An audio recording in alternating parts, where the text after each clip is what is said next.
La batalla de los campos cataláunicos por Sir Edward Shepherd Creasy. Fragmento del libro, Las 15 batallas decisivas del mundo, de Maratón a Waterloo.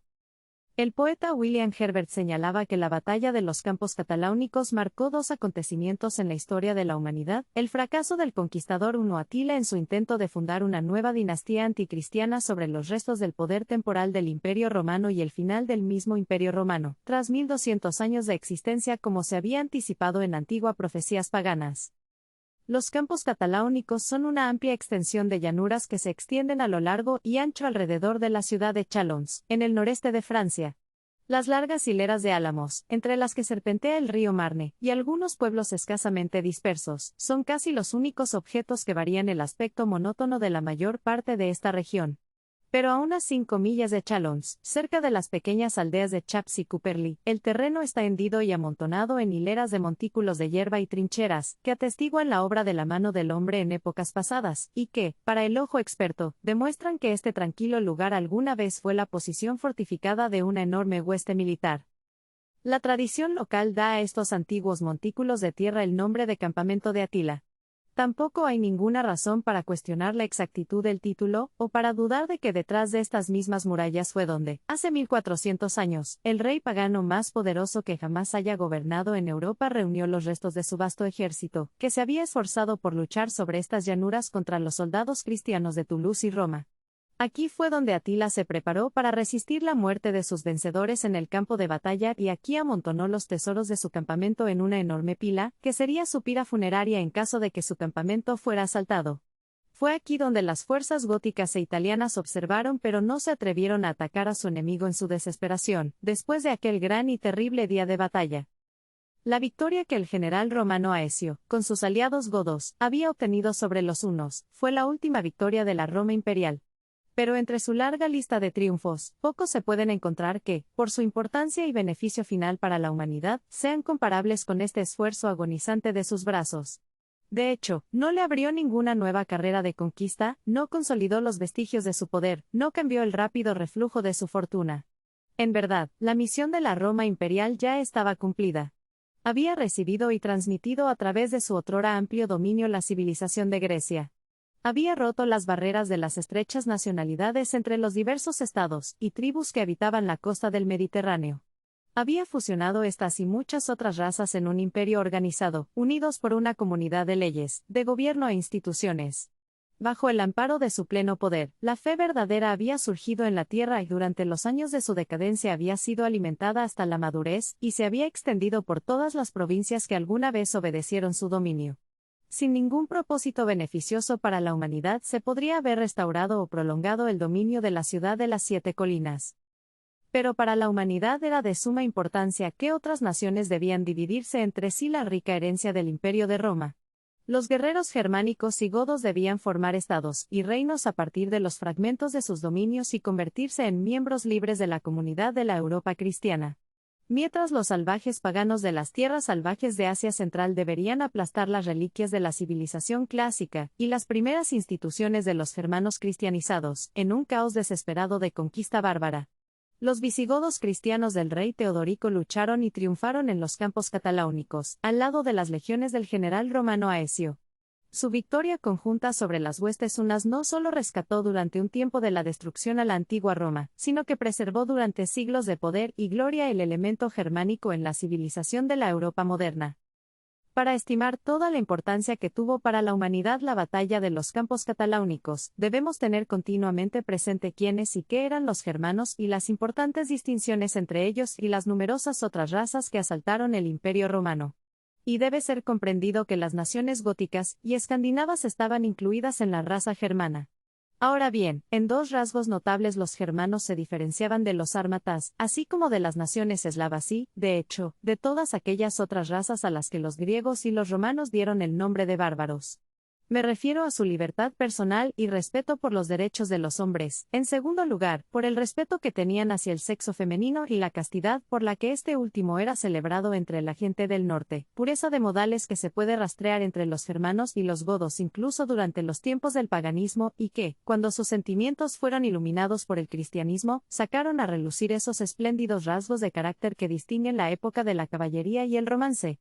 Lo que la mezcla del linaje germánico con el linaje clásico, tras la caída del Imperio Occidental, ha hecho por la humanidad se puede sentir mejor observando cuán grande es la porción de la Tierra que ahora se extiende bajo la influencia del elemento germánico. Afecta, más o menos, a todo el oeste de Europa, desde la cabecera del Golfo de Botnia hasta el promontorio más meridional de Sicilia, desde el Oda y el Adriático hasta las Hébridas y Lisboa. Es cierto que la lengua hablada en una gran parte de este espacio no es predominantemente germánica, pero incluso en Francia, Italia y España, la influencia de los francos, borgoñones, visigodos, ostrogodos y lombardos, si bien ha coloreado incluso el idioma, tiene en la sangre y las instituciones. Los germanos dejaron su huella de manera legible e indeleble en el idioma, en la sangre y en las instituciones de Alemania, los Países Bajos, Suiza en su mayor parte, Dinamarca, Noruega y Suecia, el Reino Unido de la Gran Bretaña, toda América del Norte y toda Australia. No digo nada de las perspectivas y la influencia de la raza germana en África y en la India, basta decir que la mitad de Europa, y toda América del Norte y Australia son herederos de los germanos, más o menos completamente, en raza, en idioma, o en instituciones, o en todo. A mediados del siglo V, las naciones germánicas se habían establecido en muchas de las regiones más bellas del Imperio Romano, habían impuesto su yugo a los provincianos y habían experimentado, en gran medida, esa conquista moral que las artes y refinamientos de los romanos habían logrado. Los vencidos en armas muchas veces han vencido al rudo vencedor. Los visigodos dominaron el norte de España, y la Galia al sur del río Loira. Francos, alamanes, alanos y borgoñones se habían establecido en otras provincias galas, y los suevos eran dueños de una gran parte del sur de la península española. Un rey de los vándalos reinaba en el norte de África, y los ostrogodos se habían establecido firmemente en las provincias del norte de Italia. De estos poderes y principados, el de los visigodos, bajo su rey Teodorico, hijo de Alarico, fue con diferencia el primero en poder y civilización. La presión de los hunos sobre Europa se dejó sentir por primera vez en el siglo IV de nuestra era. Durante mucho tiempo habían sido formidables enemigos para el imperio chino. Pero el ascenso del poder militar que otra tribu nómada de Asia Central, los Xiempi, antiguos habitantes de Mongolia, trajo como consecuencia la expulsión de los hunos de sus conquistas en territorio chino, y la búsqueda de nuevos dominios hacia el oeste. Una vez comunicado este movimiento a toda la cadena de naciones bárbaras que habitaban al norte del Mar Negro y el Imperio Romano, tribu tras tribu de guerreros salvajes irrumpieron en las barreras de la Europa civilizada, como ola tras ola del mar. Los hunos cruzaron el río Tanais, actualmente conocido como el río Don localizado en Rusia, hacia Europa en el año 375 y rápidamente sometieron a los alanos, los ostrogodos y otras tribus que entonces habitaban a lo largo del curso del Danubio. Los ejércitos del emperador romano que intentaron frenar su progreso fueron destrozados por ellos.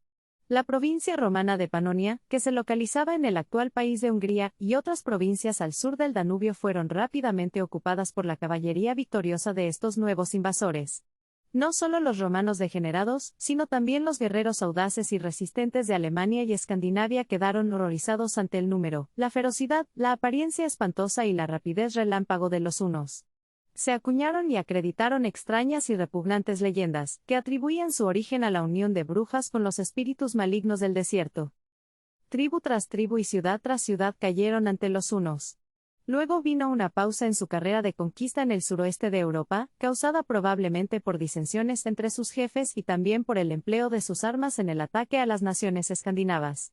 Pero cuando Atila, o Atzel, como se le llama en lengua húngara, se convirtió en su gobernante, el torrente de sus armas se dirigió con creciente terror hacia el oeste y el sur, y sus miríadas marcharon bajo la guía de una mente maestra para derrocar tanto los nuevos como los viejos poderes de la tierra. Los acontecimientos recientes han despertado tal interés por todo lo relacionado con el nombre húngaro, que incluso el terrible nombre de Atila nos impresiona ahora más vívidamente por nuestra simpatizante admiración por las hazañas de aquellos que dicen ser descendientes de sus guerreros y ambiciosamente insertar el nombre de Atila entre sus reyes nativos. Algunos escritores niegan la autenticidad de esta genealogía marcial y otros más la cuestionan. Pero al menos es seguro que los guerreros magiares de Arpad, un rey de Hungría, son los antepasados inmediatos de la mayor parte de los húngaros modernos y conquistaron el país que lleva el nombre de Hungría en el año 889 después de Cristo. Los guerreros magiares de Arpad pertenecían al mismo linaje de los hunos de Atila. Tampoco hay ninguna improbabilidad en la tradición de que después de la muerte de Atila muchos de sus guerreros permanecieran en Hungría y que sus descendientes se unieran más tarde a los hunos de Arpad en su carrera de conquista.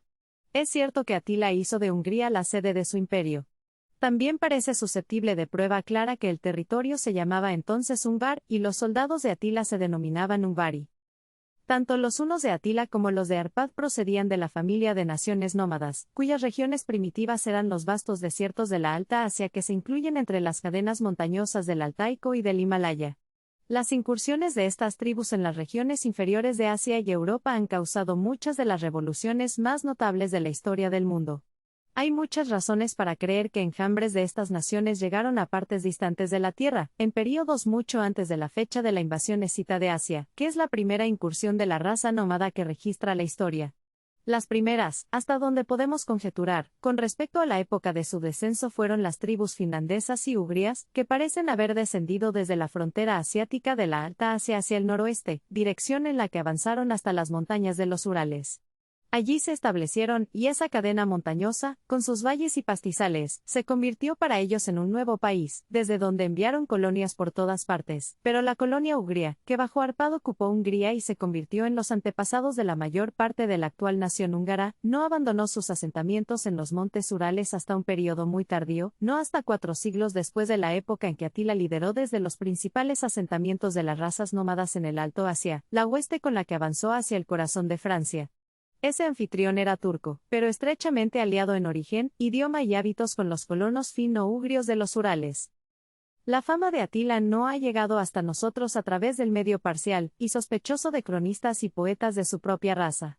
No es de las autoridades unas de donde aprendemos el alcance de su poder, es de sus enemigos, de la literatura y las leyendas de las naciones a las que afligió con sus armas, de donde extraemos la evidencia incuestionable de su grandeza.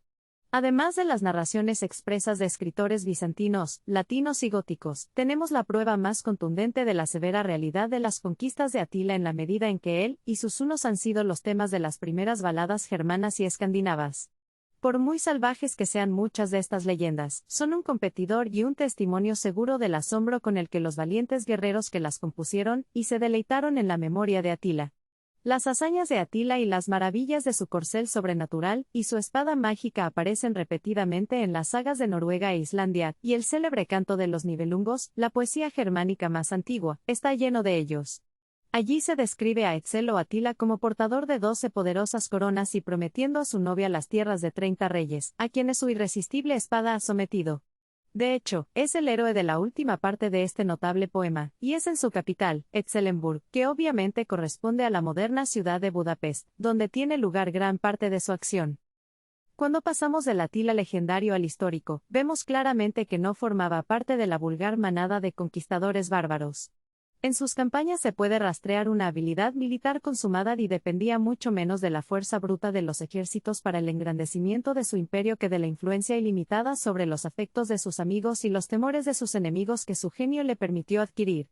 Austeramente sobrio en su vida privada, severamente justo en el tribunal, destacado entre una nación de guerreros por su audacia, fuerza y habilidad en cada ejercicio marcial, grave y deliberado en sus consejos, pero rápido e implacable en su ejecución, brindó seguridad a todos los que estaban bajo su dominio, mientras libraba una guerra de exterminio contra todos los que se oponían o buscaban escapar de él.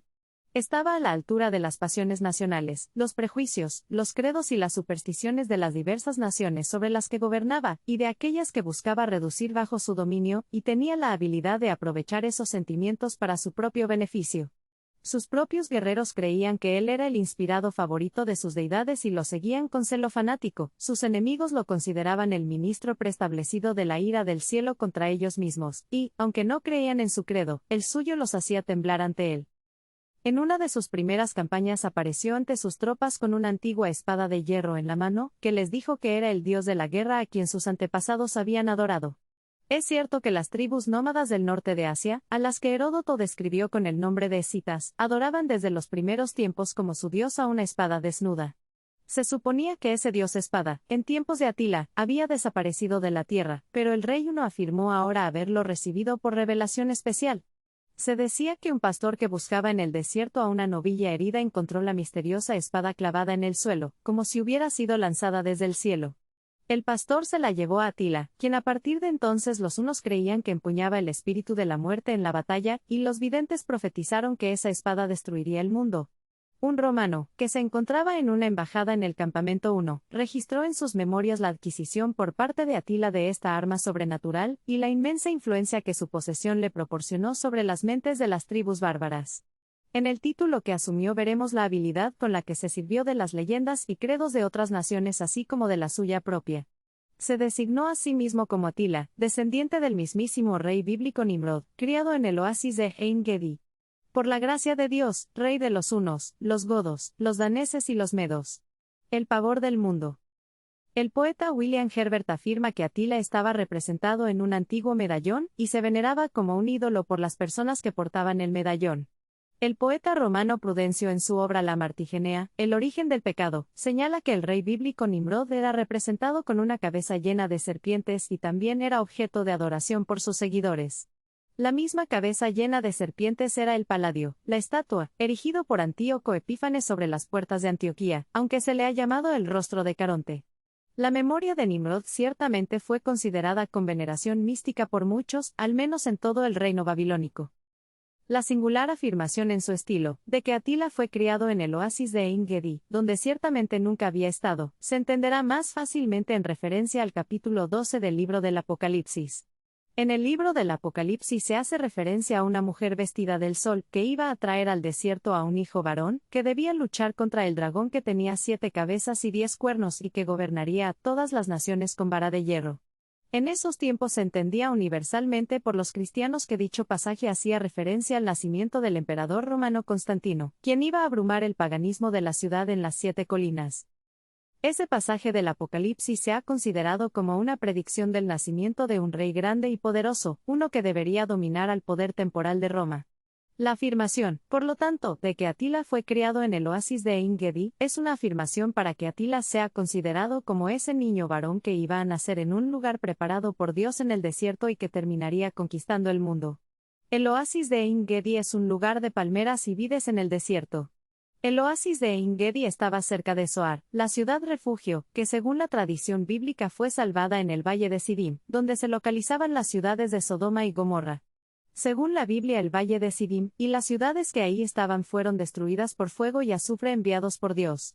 Y el oasis de Ein Gedi era considerado un lugar preparado por Dios en el desierto.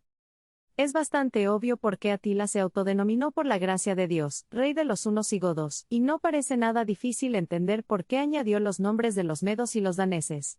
Sus ejércitos habían estado en guerra contra el reino persa de los sasánidas, y es seguro que meditó el ataque y derrocamiento del poder medo-persa.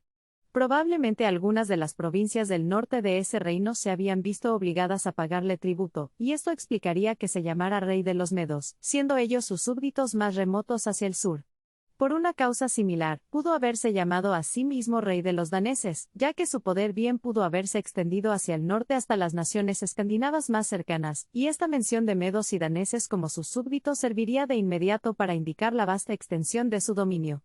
En El Cantar de los Nibelungos, el viejo poeta que describe la recepción de la heroína Crimilda por parte de Atila dice que los dominios de Atila eran tan vastos que entre sus guerreros súbditos había caballeros rusos, griegos, valacos, polacos e incluso daneses. El extenso territorio al norte del Danubio y el Mar Negro, y al este del Cáucaso, sobre el cual Atila gobernó, primero junto con su hermano Bleda, y luego solo, no puede definirse con mucha precisión, pero debió comprender en su interior, además de los hunos, muchas naciones de origen eslavo, gótico, teutónico y finlandés. También al sur del Danubio, el país desde el río Sau hasta Nove en Tracia era una provincia una.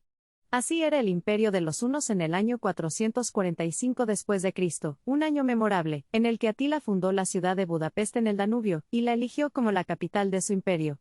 Ese mismo año Atila se libró de su hermano mediante un crimen que parece haber sido motivado no solo por una ambición egoísta, sino también por el deseo de utilizar para sus fines las leyendas y presentimientos que entonces se difundían universalmente por todo el imperio romano y que debieron haber sido bien conocido por los vigilantes y despiadados hunos.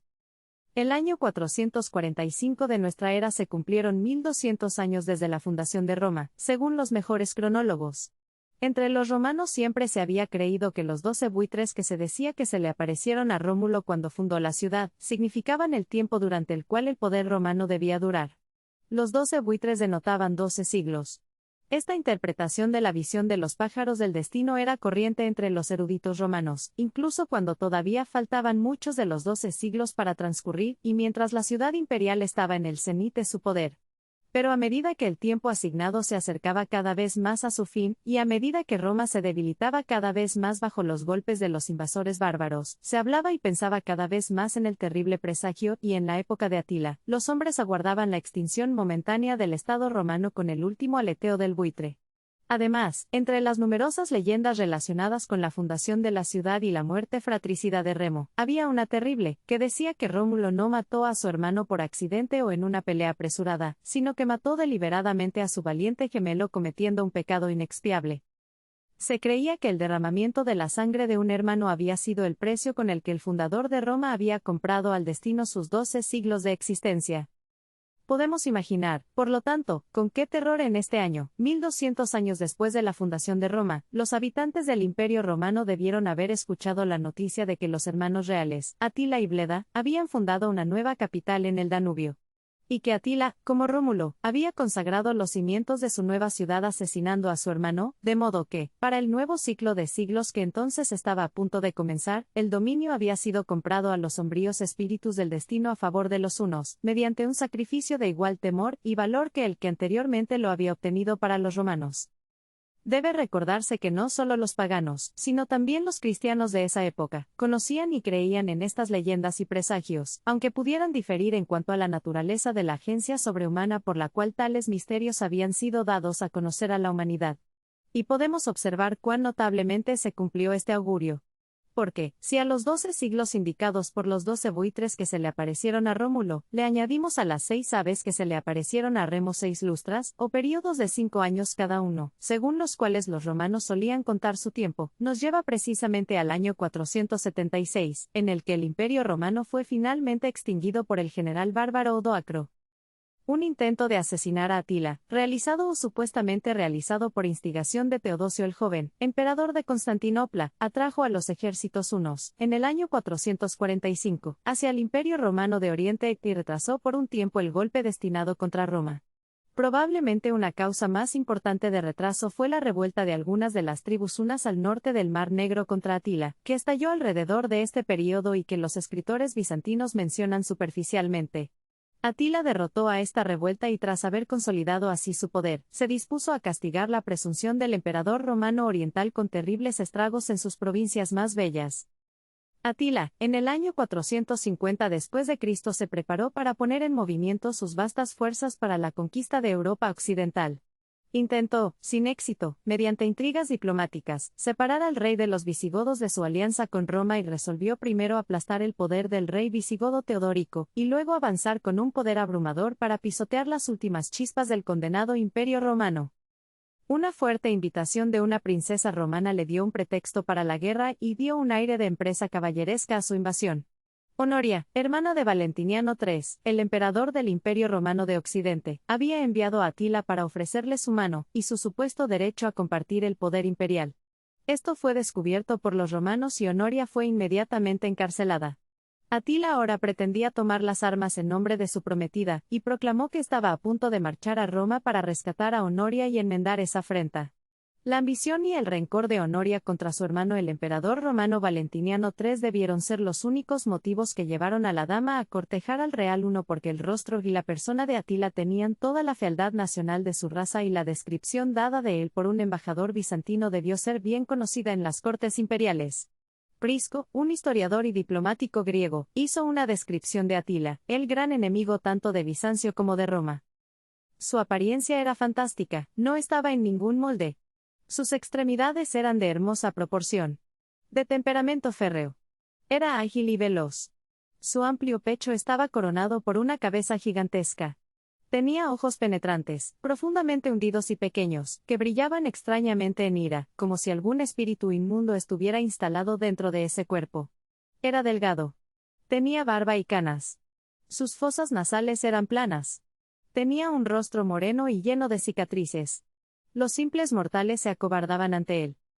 Dos jefes de los francos, que entonces estaban asentados en el bajo río Rin, estaban en ese período enemistados entre sí, y mientras uno de ellos pedía ayuda a los romanos, el otro invocaba la ayuda y protección de los hunos.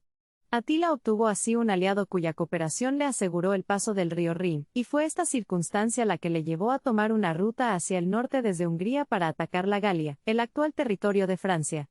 La concentración de las huestes hunas estaba compuesta por guerreros de todas las tribus que habían subyugado. Tampoco hay razón alguna para sospechar que los viejos cronistas hayan exagerado deliberadamente al estimar el ejército de Atila en 700.000 hombres. Habiendo cruzado el río Rin, probablemente un poco más abajo de Coblenza, derrotó al rey de los borgoñones, que intentó impedir su avance. Luego dividió sus vastas fuerzas en dos ejércitos, uno de los cuales marchó hacia el noroeste, hacia las ciudades de Tongres y Arras y las otras ciudades de esa parte de Francia, mientras que el cuerpo principal, bajo el mando del propio Atila, marchó por el río Mosela y destruyó la ciudad de Besançon y otras ciudades del país de los borgoñones. Uno de los últimos y mejores biógrafos de Atila observa bien que, habiendo conquistado así la parte oriental de Francia, Atila se preparó para una invasión de los territorios góticos occidentales más allá del río Loira. Marchó hacia la ciudad de Orleans, donde pretendía cruzar el río Loira. Solo se requiere un poco de atención para permitirnos percibir que procedió con un plan sistemático. Tenía su ala derecha en el norte, para la protección de sus aliados francos con el fin de evitar que los borgoñones se reunieran y de amenazar los pasos de los Alpes desde Italia. Dirigió su centro hacia el objetivo principal de la campaña, la conquista de Orleans y conseguir un paso fácil hacia el dominio gótico occidental. Su plan es muy parecido al que utilizaron las potencias aliadas en el año 1814 para conquistar Francia. No fue hasta el año 451 que los hunos iniciaron el asedio de Orleans y durante su campaña en la Galia Oriental, el general romano Aecio se había esforzado enérgicamente en reunir y organizar un ejército que, unido a la soldadesca de los visigodos, estuviera en condiciones de enfrentarse a los hunos en el campo de batalla. Reclutó a todos los súbditos del Imperio Romano cuyo patriotismo, coraje o coerción pudieran estar por debajo de los estándares, y alrededor de estas tropas, que asumieron el título una vez orgulloso de las legiones de Roma, organizó las grandes fuerzas de auxiliares bárbaros que el pago, la persuasión o el odio y temor general de los hunos, llevaron al campamento de los últimos generales romanos. El rey visigodo Teodorico se esforzó con igual energía. Orleans resistió valientemente a sus sitiadores como en tiempos posteriores. El paso del Loira fue hábilmente defendido contra los hunos. El general romano Aecio y el rey visigodo Teodorico, después de muchas maniobras y dificultades, lograron una unión de sus ejércitos al sur de ese importante río. Ante el avance de los aliados sobre Orleans, Atila rompió instantáneamente el sitio de esa ciudad y se retiró hacia el Marne. No decidió arriesgarse a una batalla decisiva solo con el cuerpo central de su ejército contra el poder combinado de sus enemigos, y por tanto recurrió a su base de operaciones, llamando sus alas desde Arras y Besançon. Así Atila concentró todas las fuerzas hunas en las vastas llanuras de Chalon-sur-Marne, en los campos cataláunicos. Un vistazo al mapa mostrará cuán científicamente este lugar fue elegido por el general huno como punto de convergencia de sus fuerzas dispersas. La naturaleza del terreno era eminentemente favorable para las operaciones de la caballería, brazo en el que residía peculiarmente la fuerza de Atila. Fue durante la retirada de Orleans que se dice que un cristiano se acercó al rey huno y le dijo: «Tú eres el azote de Dios para el castigo de los cristianos».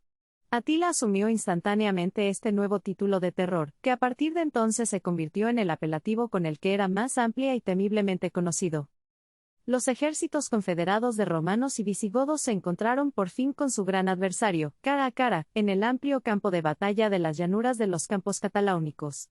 El general romano Aecio comandaba por la derecha de los aliados, el rey visigodo Teodorico a la izquierda, y Sangipán, rey de los alanos, cuya fidelidad se sospechaba, fue colocado deliberadamente en el centro y en el frente mismo de la batalla.